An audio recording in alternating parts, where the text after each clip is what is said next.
In this video, I'm going to go through the materials prep for lesson 1 for unit P1.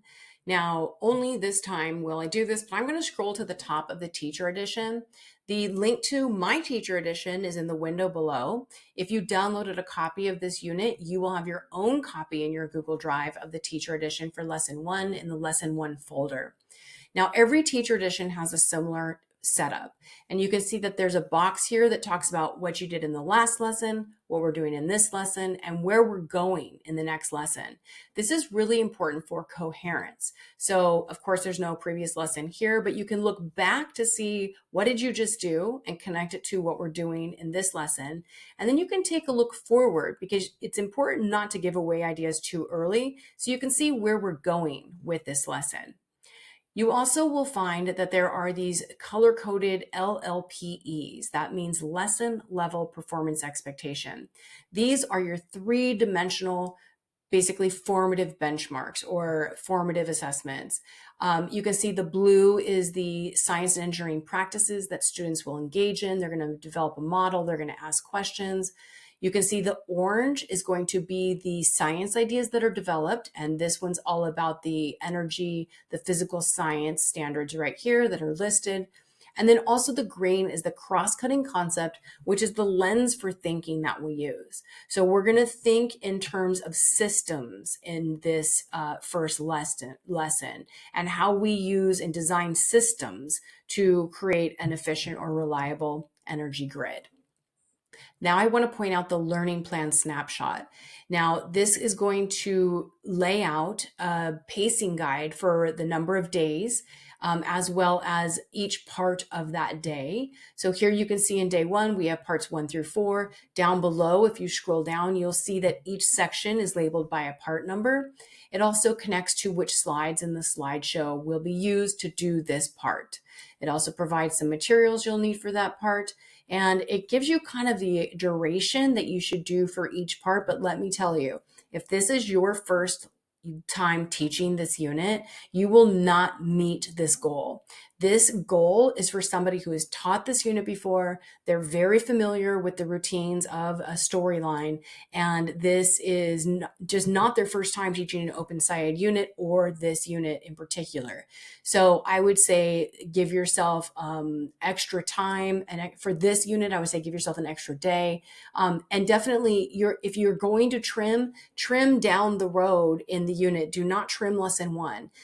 Lesson 1, put all your effort into creating curiosity and a motivation to investigate because we've got lots of questions. It anchors the whole unit. It's very, very important that we spend the time developing those questions and motivation so that the rest of the unit flows pretty well. If you scroll down, you'll see there's a materials list, and this provides what you need per student, per group, and per class. There's a bunch of articles. You can provide these digitally, or you can print them out. There's also some other handouts like initial model handout. That one you definitely are going to need to print out. So it provides some handouts and also some chart paper resources. But kind of like a checklist if you're gathering materials. But what I want to point out is where I've bookmarked, and it's called materials preparation. So the link I provided below in the window is going to book you straight to materials prep. And that's what I'm going to walk you through each video to help you prepare for the lesson. Okay, this is actually a pretty easy lesson to prep for. It's just handouts and chart paper. And so you need to think about how you're going to make student notebooks. So maybe you need to 3-hole punch some handouts. But of course it says review the teacher guides. Please do that. But really all you need here are some chart paper and the handouts, but you're going to need a related phenomenon poster. Just title it related phenomena. You're going to need an energy consensus model poster, ideas for investigations, DQB, and community agreements.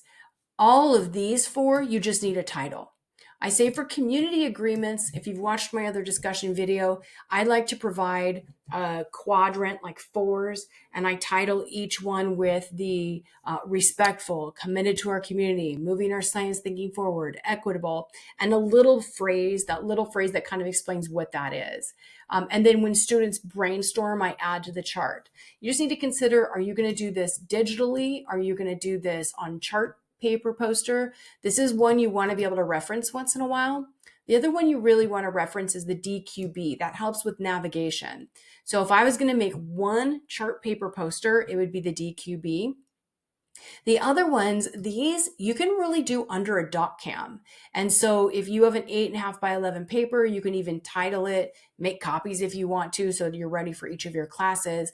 And those you just do under a doc cam, and you can save them in a 3-ring binder, have a binder for period 1, a binder for period 2 with the artifacts that were made by that class. But I would say these don't need to stay up as much as a driving question board.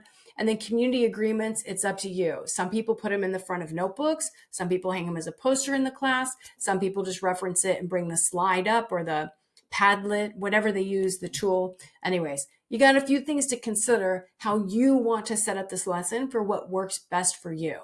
So if you can think about that and then there's a discussion in the top right corner of this screen.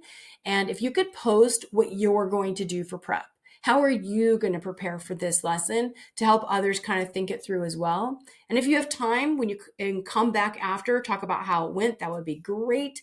But even more so, if you make something, provide a link to others in the community, because that's how we're going to get better really fast together, is by sharing resources. Okay, good luck with lesson 1.